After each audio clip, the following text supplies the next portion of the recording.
domin gyaran gashi ga mata ko ga maza. Duk matar da take fama da zubewar gashi ko kakkarewa ko irin ciwon nan da zaka ga mace ko namiji mutum ya kwanta ya tashi ya ga an masa ma'askin dare kenan, to a yi amfani da waɗannan abubuwa da zan faɗa, insha Allah za a dace. Ko da kakkarewan gashin yana da nasaba da shaytanun aljanu, domin duk mai fama da matsala ta shaytanun aljanu gashinsa yana kakkarewa. Haka cututtuka na cikin jini kamar typhoid, malaria, sikila, duk irin waɗannan abubuwa su hepatitis har ma da HIV suna sa gashin mutum ya kakkare. Wanda yake fama da irin wannan matsala to ya nemi waɗannan abubuwan ya yi amfani da su. Da farko za a nemi apple cider ko apple vinegar. Bayan an wanke kai da abin da aka saba wankewa, bayan kan ya ɗan sha iska, sai a zuba wannan apple cider ɗin sosai, ya ratsa kan sosai, sai a jira ya bushe. Bayan ya bushe sai a nemi waɗannan mayuka kamar haka. Sai a kawo man kwakwa ɗan Pakistan. Idan an ce ɗan Pakistan ma'ana shine kamfanin Himani. Idan ainihin ɗan Pakistan ne aka samu to gwangwami ɗaya ya ishe ki saboda yana da girma.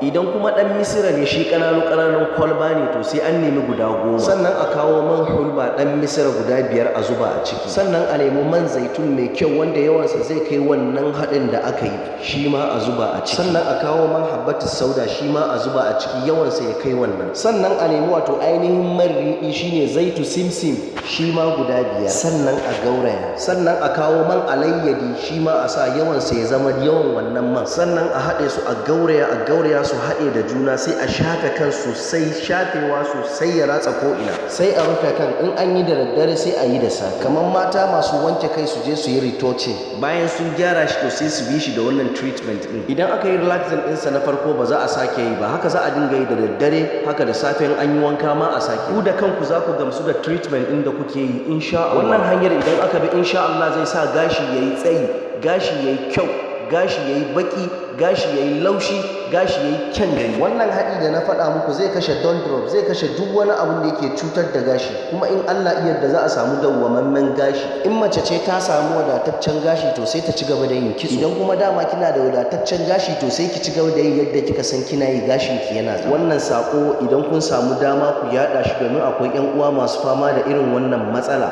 In kuka yaɗa shi alkhairi ne, akwai lada mai yawa. Mafi alkhairin mutane, in ji manzon Allah sallallahu alaihi wasallam, shine wanda yake amfanar da mutane.